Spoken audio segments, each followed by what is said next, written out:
How the Camel Got His Hump by Rudyard Kipling. Read by Chuck Brown. Now this is the next tale, and it tells how the camel got his big hump. In the beginning of years, when the world was so new and all, and the animals were just beginning to work for man, there was a camel, and he lived in the middle of a howling desert, because he did not want to work, and besides, he was a howler himself. So he ate sticks and thorns and tamarisks and milkweed and prickles, most excruciating idle, and when anybody spoke to him, he just said, "Humph!" Just humph, and no more. Presently the horse came to him on Monday morning, with a saddle on his back and a bit in his mouth, and said, "Camel, oh camel, come out and trot like the rest of us."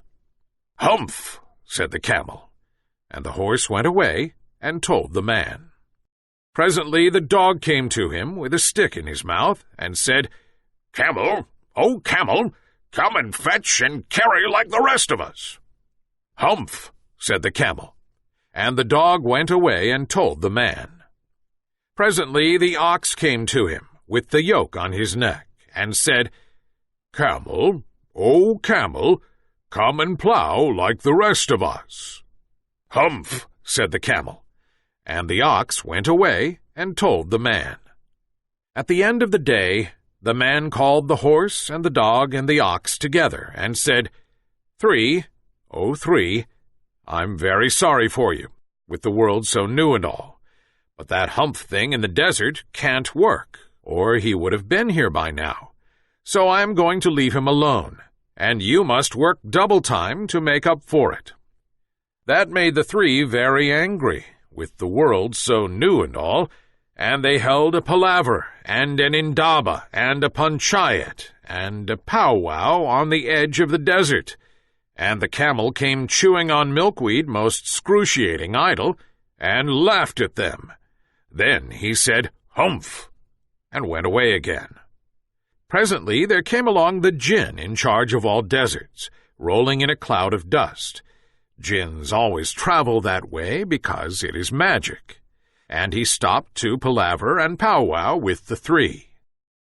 "Djinn of all deserts," said the horse, "is it right for anyone to be idle with the world so new and all?" "Certainly not," said the djinn. "Well," said the horse, "there's a thing in the middle of your howling desert, and he's a howler himself, with a long neck and long legs, and he hasn't done a stroke of work since Monday morning. He won't trot." "Whew," said the djinn, whistling. "That's my camel, for all the gold in Arabia. What does he say about it?" "He says, 'Humph,'" said the dog, "and he won't fetch and carry." "Does he say anything else?" "Only humph, and he won't plow," said the ox. "Very good," said the djinn. "I'll humph him if you will kindly wait a minute." The djinn rolled himself up in his dust cloak and took a bearing across the desert, and found the camel most excruciatingly idle, looking at his own reflection in a pool of water. "My long and bubbling friend," said the djinn, "what's this I hear of your doing no work, with the world so new and all?" "Humph," said the camel. The djinn sat down, with his chin in his hand, and began to think a great magic, while the camel looked at his own reflection in the pool of water. "You've given the three extra work ever since Monday morning, all on account of your excruciating idleness," said the djinn, and he went on thinking magics with his chin in his hand. "Humph," said the camel. "I shouldn't say that again if I were you," said the djinn. "You might say it once too often. Bubbles, I want you to work." And the camel said, "Humph," again. But no sooner had he said it than he saw his back, that he was so proud of, puffing up into a great big lolloping humph. "Do you see that?" said the djinn.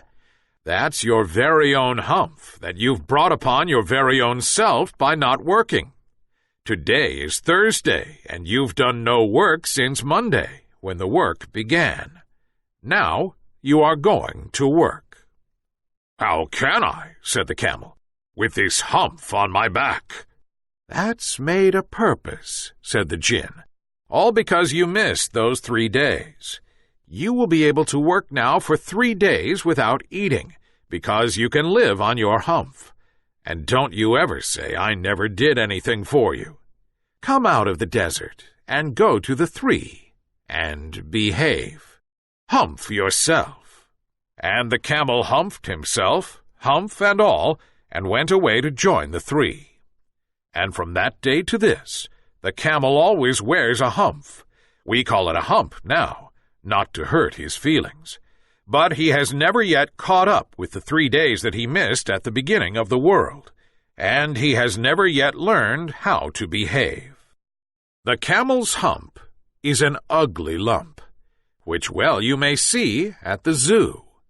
But uglier yet is the hump we get from having too little to do.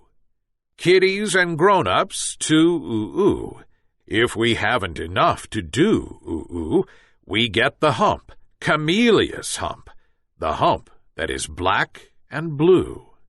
We climb out of bed with a frowsly head and a snarly-yarly voice. We shiver and scowl, and we grunt and we growl at our bath and our boots and our toys. And there ought to be a corner for me, and I know there is one for you, when we get the hump, Camellia's hump, the hump that is black and blue. The cure for this ill is not to sit still or frowst with a book by the fire, but to take a large hoe and a shovel also, and dig till you gently perspire. And then you will find that the sun and the wind, and the Jinn of the garden too, have lifted the hump, the horrible hump, the hump that is black and blue. I get it as well as you, if I haven't enough to do, We all get hump, Camellia's hump, kiddies and grown-ups too. The end.